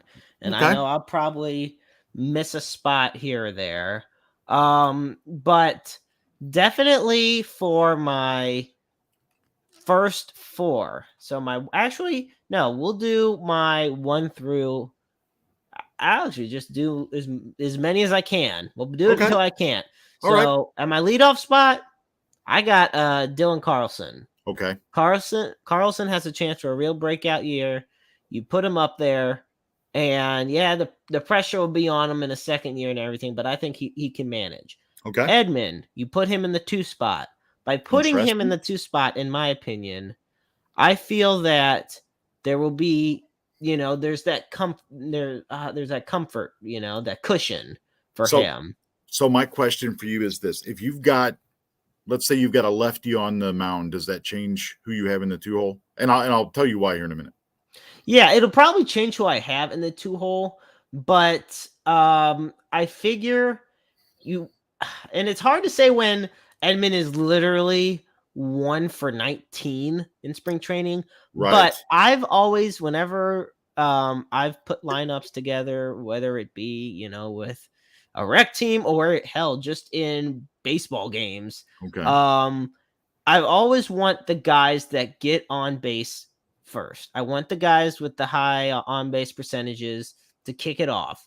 Right. Then you get your heart of the order, which to me would be, your Goldie, your Arenado, your Molina. I would put them in there. And following that is where I'd put Bader. I'd put Bader after that heart of the order because you want a guy, you want some speed on there because you ain't going to get it with Molina, but you need some speed on. You need some speed on there. Okay. So, and plus, think of it like this. If the heart of the order goes down 1, 2, 3, for example, who would lead off that inning? Bader. Bader's still a solid guy that you can alternate between the 2. You can put Bader in the 2 spot if you want and move Edmond down. I just feel that Carlson has to lead off. You need on base guys and guys that have decent speed. Pujols has to be at the bottom. He's got to be designated hitter, whether it's Dickerson or Pujols, but especially Pujols. I hate to say it, because we all grew up with him being in the 3 or the 4 spot. But and that's exactly why I asked if it depended on a righty or a lefty. So this is where I would go. I'd have against the lefty, Bader's leading off because he's bashed, he's kind of mashed against lefties. So I would go Bader, Goldie, Pujols, Arenado, O'Neill is in my top 5, and then DeYoung, Molina, and Edmond would be in the 9-hole. So the reason being is because I could have the extra or the second leadoff hitter, if you will, speed wise. But it's kind of tough because you could put DeYoung in the 2-hole as well, especially if he's. So let me preface that by saying if what we're seeing right now in spring training is legit, then I would have him in the top of the order. But it's one of those things we've always talked about. DeYoung has been struggling. Goldie usually gets off to a slow start. DeYoung or Goldie, on the other hand, I think he's 8 for 14 in spring training. Not to mention, and not to get too far off topic, but I think everybody and their mother in the majors and in AAA and in sections 110 down at Roger Dean's or down at the Nationals game today for the spring training game between the Cardinals and Nationals had a hit and could have probably driven in a run. Cardinals beat the Nationals today 29-8. Yeah, that was a bloodbath. Paul DeYoung, speaking of, drove in 5 runs. And he's had a really, really good spring.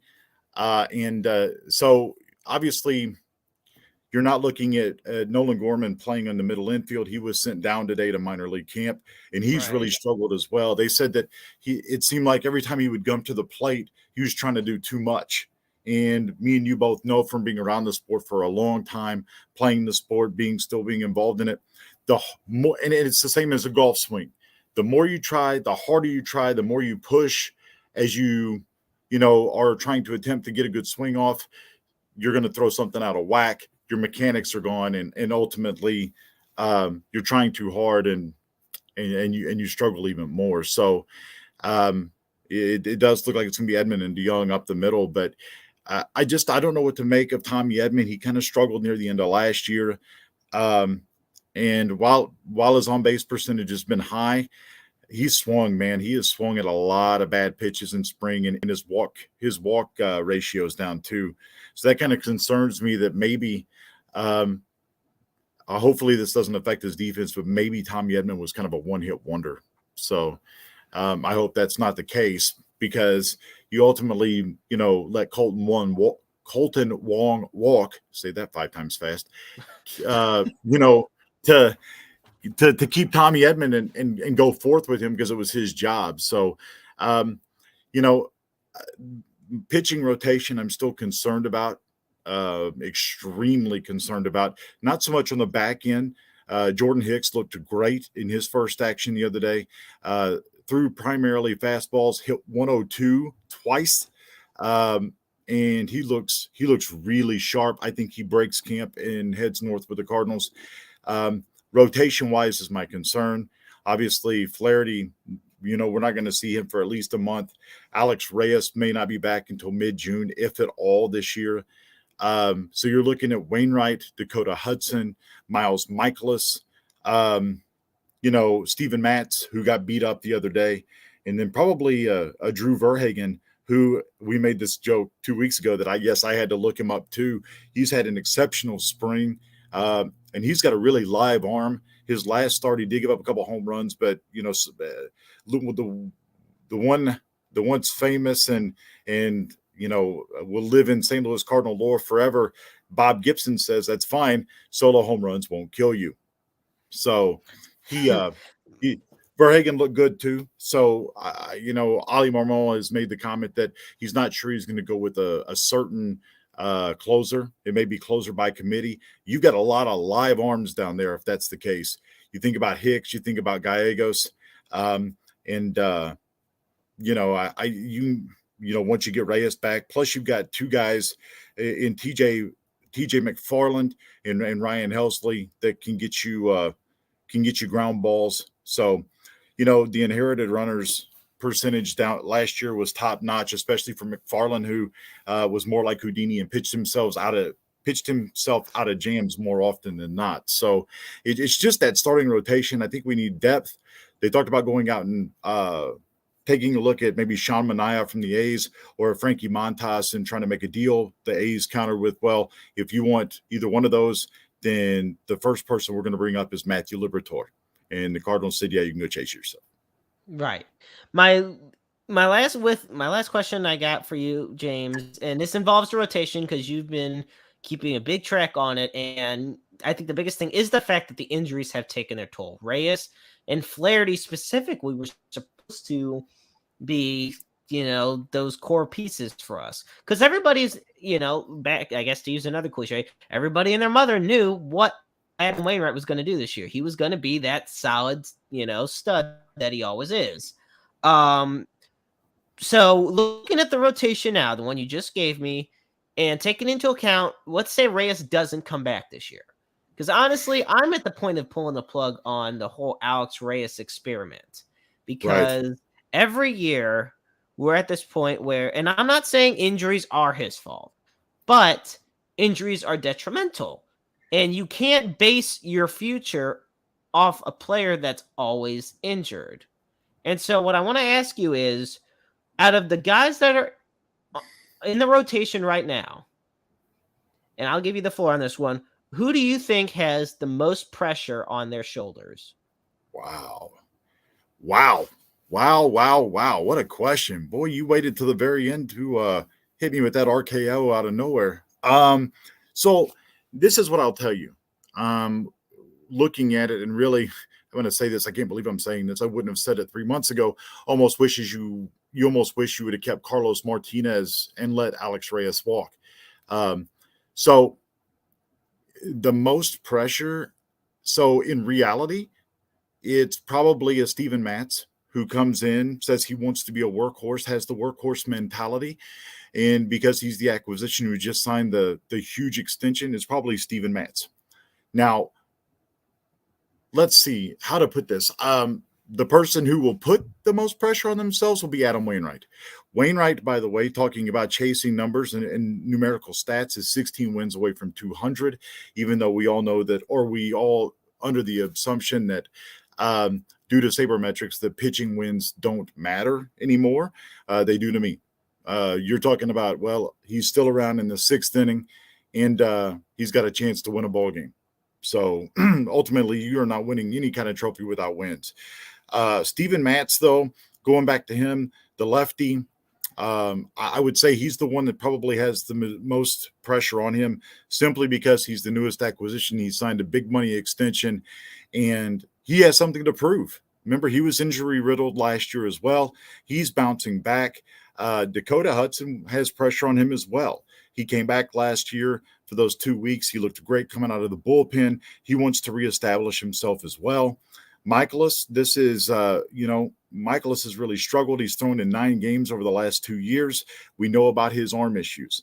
But I would say Steven Matz, the lefty, he's the one that has the majority of the pressure on him going forward. In the bullpen, to kind of further it a little bit more, I would say it's got to be Gio. Gio was fantastic last year, but near the end of the year, he started having his struggles as well. Gave up a big-time crucial home run in that Sunday afternoon game against Milwaukee, where the Cardinals were up by 6 runs and lost. That kind of was the turning point for the season right there, that the Cardinals weren't going to win the division. So, there's plenty of pressure to go around. I would say Jordan Hicks as well, since he's coming back from an injury. And, I could see him starting in the bullpen. I think they're going to have a schedule for him. And don't be surprised if by the time we get to the beginning of June, Jordan Hicks has not made a start this year. I was looking at, when you're talking about Steven Matz, the pitcher I feel that has the most pressure on themselves. First off, I totally agree with you when you said Wainwright will put the most pressure on himself. That's just a consummate professional that he is. That's just because he's a badass who has such a fiery, competitive nature in him. So he will definitely put the most pressure on himself. And, wins matter to me too. If he gets number 200, the same year that Pujols would get number 700, and while I am, let me take just like 5 seconds here to see. You realize that those two things could happen in the same game too, right? That is very true. And you know what? Okay. Here's 2 other ones. Here's gotcha. 2 other ones. Molina needs 2 RBIs to get to 1,000. He's going to get that. But he also needs 29 home runs to get to 200. I did not know that. So Molina's at 171 home runs right now. He's really hit that many home runs? Yeah, he's hit 171 home runs in his career. Wow. So we have a chance, folks. In basketball, you had the triple-double. We got a chance to where Wainwright can get, I can't believe to think about this, James. Molina can get his 200th home run in the same game that Pujols gets his 700th home run, in the same game where Wainwright gets his 200th career win. The fact that this is possible just blows my mind. But anyway, as far as the pitchers that I feel have the most pressure, it's Dakota Hudson. Dakota Hudson to me was always that second mate to Jack Flaherty. Every elite pitching duo, you got to have that 1-2 punch. Every pitching rotation needs a 1-2 punch. And people did not expect Wainwright to be this great this late in his career, but he's done phenomenal. So Flaherty, he's got to be this ace, but he's injured. Wainwright, he's still going to be chewing out the innings. He's going to be the guy where that when he starts that day, the bullpen can take a little bit of rest. But Dakota Hudson, he's coming off the Tommy John surgery. He only pitched 8 2/3 innings all of last season. So he didn't pitch at all for almost an entire year. So from September of 2020 to September of 2021, he did not pitch in a major league game. Then he pitches 8 2/3 innings. I think, especially now that he's 27 years old, he has a 24-10 record, 3.14 ERA. I mean, he's a solid guy, but he's in a position where he's surrounded by all these older pitchers and two injury-riddled potential stars, to where he doesn't know where he is. Right. Let me give you something to chew on here, because this is kind of amazing when you think about it. And for the last 2-3 years, we've been concerned with pitching depth. So let's look at the pitchers that the Cardinals have traded away in the last 4 or 5 years. Luke Weaver, which was a good trade because you got Goldschmidt. Zach Gallen, Sandy Alcantara, both to Florida or Miami, I guess, for Marcell Ozuna. So we're talking Gallen, Weaver, Alcantara, right there. And then, before we got to the point here where everybody's hurt, Flaherty and Reyes were supposed to be the two young stud arms that were supposed to take you into the next run. You were going to be the perennial playoff team with those two guys. So, but look at that. I mean, who wouldn't want to have Sandy Alcantara right now? Kid's blowing 99 with an ungodly slider, a big-time curveball, makes professional hitters look stupid. Flaherty, he can't stay healthy. Reyes can't stay healthy. And, you look at the one injury where he punched the wall down in Memphis, broke his hand and was done. He was very immature at the time. Now, we all know what Reyes has been through with his daughter and family, and him being hurt is terrible. But you look at the depth that the Cardinals have traded, and you could go to, it's almost like the Pirates with a guy like Jamison Taillon or Garrett Cole, where they were loaded and had all these young stud pitchers and let them go.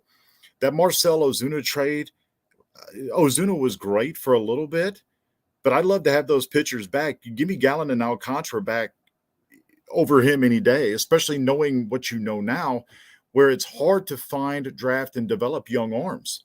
This isn't like a hitter where, either you have it or you don't. There's so many different mechanics, and so the mindset and the mentality is so different when it comes to pitching. You've got to be able to hoard that. It's almost like, the Blues with, making sure that they have good young forwards like that can carry the bucket going forward, like a Robert Thomas or a Jordan Kyrou, or, looking at other teams like football players. The Rams are a bad example because they got rid of all their draft picks, but looking at a team like Cincinnati that has taken those draft picks and those young players and built them up, the Cardinals, they were content and fine with trading those pitchers because, we need a big bat in Marcell Ozuna. That ended terribly. Hell, I've got some 9-10-year-olds that by the time it was over with could make a better throw than Ozuna and probably had stronger arms. So you look at it, and it's tough because now when Oli Marmol or Mike Maddox, they go to the cupboard to get that young pitcher to call him up from Memphis, he's not there. And Zach Thompson, the lefty out of Kentucky, they drafted 2 years ago, I believe it was. Yep. Boy, is he struggling. He can't. Boy, is he. He reminds me of Rick Ankiel near the end of Ankiel's run. Yeah, he can't find the strike zone. He's may not be able to hit the broadside of a barn. Everything is, his mechanics are off. He's not following through. His curveball, he's not pulling down the lampshade. So the Cardinals are going to have to develop. They're going to have to draft better. And look, I'm still at the point where there are still some free agent pitchers out there. You're going to have to do something. You're going to have to do something in the next week.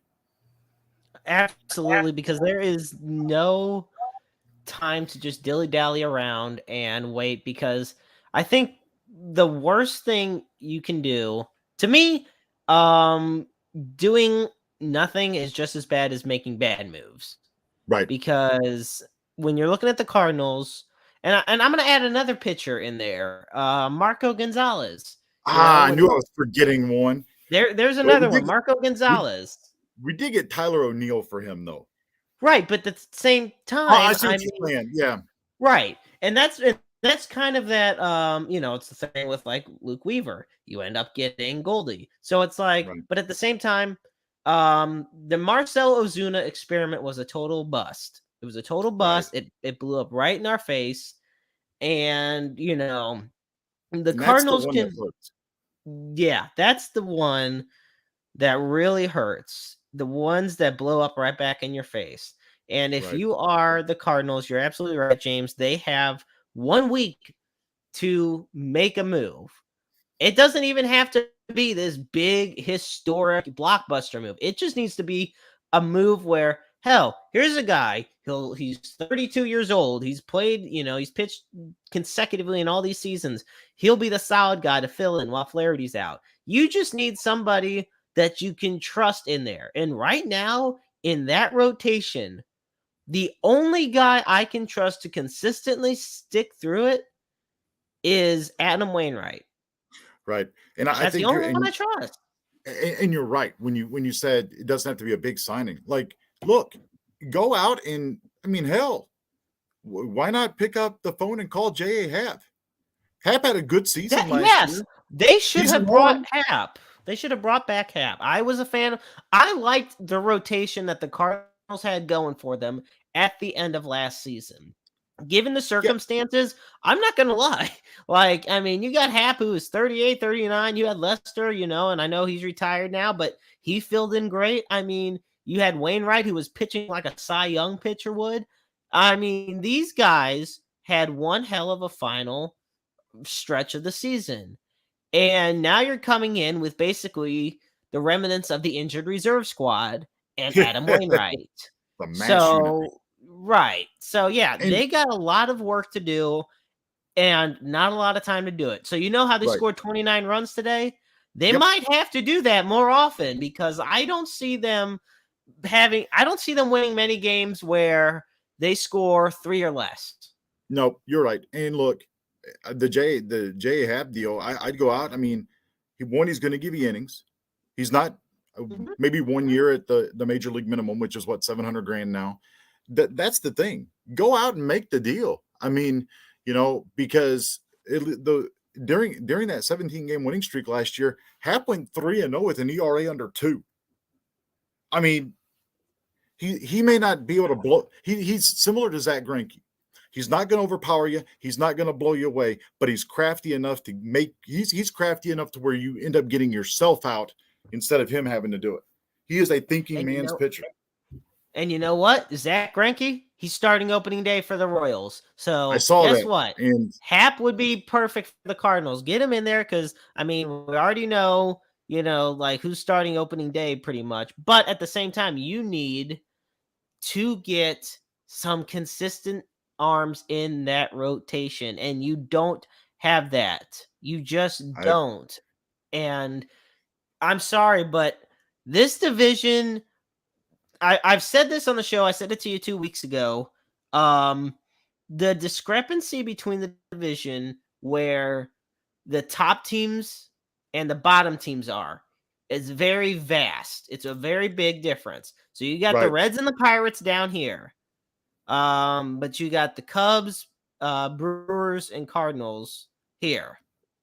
Yep. The thing of it is, actually, you know what? Screw it. I'll put the Cubs, honestly, I'm going to probably put them back at the bottom. I'll switch them and the Reds.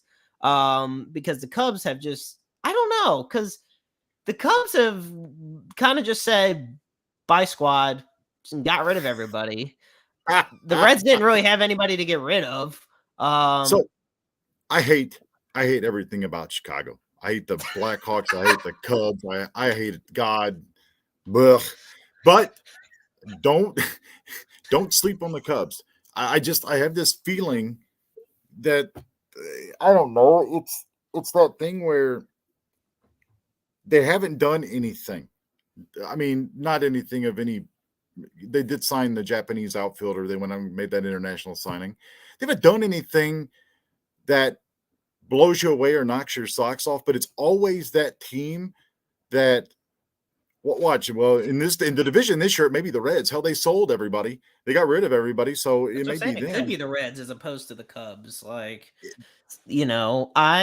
just know that the Cardinals cannot afford to just not do anything. They need to do something. When I said it 2 weeks ago, I still stand by it.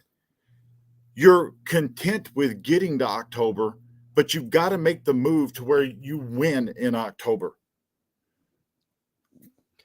That couldn't sum it up any better, and that's something that the ownership needs to start really thinking about, because Right. yeah, you're always going to have millions of fans in attendance. Yeah, you're going to get a lot of merch and revenue and everything. But at the same Look, time, I'm if anything, I, if anything, I'm go out and make that move. And I apologize for cutting you off. Go out and make that move because you owe it to Yachty, Waino, and Pujols to make that move. right. No, absolutely. It's their last year, A and little fired up. no, it's fine. I welcome it. I just know that especially with this season, a lot of fans are frustrated. Look, let's put it this way. Say the Cardinals make the playoffs 20 years in a row, and out of those 20 years, they come away with one World Series. I would be hurt because guess what? It's great that they make the playoffs, but guess what? At the same time, what's the point if you're just going to lose? Like, honestly, right now, the Cardinals are being the equivalent of the Green Bay Packers. Ooh. Like a team You're that right. is a top tier team with all the talent in the world. But when it comes to the big playoffs, when it comes to the big time, they're just not getting it done. That's just in the recent years. Now, do I think they have the talent to? Of course I do. Of course I believe in this team. I believe this team can win the World Series, but they need to prove it. And that doesn't start with the players. That starts with the upper management. Right. Well, and here's the thing. They're the equivalent of the St. Louis Blues. The Blues made the playoffs 24 years in a row and got bounced in the first round to the point where anytime they made the playoffs, the fans were like, first round and we're done. I mean, that's really what it is. And you're right. And it was the same back then when you had Larry Plow and those guys running the show for the Blues. It's the same here. Now, I like John Mozeliak. You've had one losing season since he's been the general manager / president of baseball operations. But and I understand he's told who he can go after and who he doesn't. There's a restrictor plate on what he can spend. I get that. But if I'm John Mozeliak, I'm going to the DeWitts. Look, we need this guy, or we need another piece, or we need a pitcher, or beforehand we needed a DH, or we needed a shortstop, or whatever else. And I just thought of something. Just light bulb just went off. And maybe, Jeremy, they're sitting on their hands knowing that next year they're going to have to replace Waino, Yachty, and Pujols. Maybe they're just like, look, we can't go out and make that move now, or we don't want to spend the money to do this now because we know next year we're going to have to go out and most likely get an ace. We're going to have to get a starting catcher. Ivan Herrera looks good, but he still is having some issues catching-wise mechanically. He will take pitches out of the strike zone. Andrew Kisner does that quite a bit. There is a catching prospect down in AA who looks good and very well may be the heir apparent because he's the better of the two defensive catchers. However, if we do have this stupid-ass robotic umpire stuff, I guess it's not really going to matter how good your catcher is if you can frame it because it's not going to matter. And that's going to take, that out of the equivalent. Maybe just say, well, whatever prospect I have that's my best offensive catcher is the heir apparent. But nonetheless, the Cardinals may just be waiting, knowing, hey, we're going to have to replace those three players next year. They're probably going to look at long-term deals with Tyler O'Neill and Harrison Bader. But I was really kind of upset that, you had $30 million come off the books this year with Matt Carpenter gone, Dexter Fowler gone, Mike Leake's deal finally where there's no more dead money on that.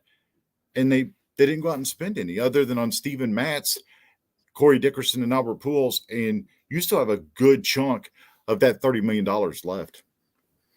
Yeah, you really do, and there's only a week left to spend it on really the talent pool that's out there. Right. So, and James, I know you'll be keeping plenty of track on that and keeping folks on I-70 Sports Media informed on it. Tomorrow night, I plan on at 7:00 doing a Major League Baseball prediction show. I haven't done a whole lot of episodes of Knox's Corner lately just because I've been busy with being on the field myself. But 7:00 tomorrow night, we are going to do the MLB prediction show. where we'll predict the winners of the divisions, the wild cards, and then the major awards like Cy Young, MVP, and kind of break down some more on the Cardinals. They play the Marlins tomorrow night at 5:30, so we'll have updates from that as well. And I look forward to seeing that. All right, ladies and gentlemen, James Knox, I-70 Sports Media Insider. Be sure to tune in tomorrow night at 7 o'clock Central Standard Time for the MLB Prediction Show. I will talk to you later, James. You have yourself a wonderful night. You as well, Jeremy. Have a wonderful evening. Thanks for having me. Thank you. My pleasure. So before we go, folks, there is one more thing I got to take care of, and I can't believe I'm doing this, but I am, and I have, because I told him I would. So, okay, for those who don't know, I'm a fan of the Cleveland Browns, which means by law, I despise the Pittsburgh Steelers. And my friend, Andrew, decided to take it upon himself to get me some sports cards. And, you know, for those that don't know, I have about, oh gosh, well over 45,000, maybe over 50,000 sports cards. Well, and I can't believe this. Like, so here we go. This is the only card of it that exists. This is a 1 of 1, and this is the only card in it of its kind. It is a Ben Roethlisberger game used card. I'm surprised my skin is not burning holding this plastic piece of shit. I am telling you right now, it is driving me up the wall. He gave this to me but a few hours ago, and I thanked him. I appreciated it, but I died inside. Just a little, just a tad. Because that's, you know, how it is. That's part of the rules about being a Browns fan, disliking the Steelers. Nevertheless, I do want to plug his book. It's called I Was Born to Do. It's by Andrew Dew Henson, D-E-W. You can find it on Amazon or on Barnes & Noble's website. I am thankful to have a copy.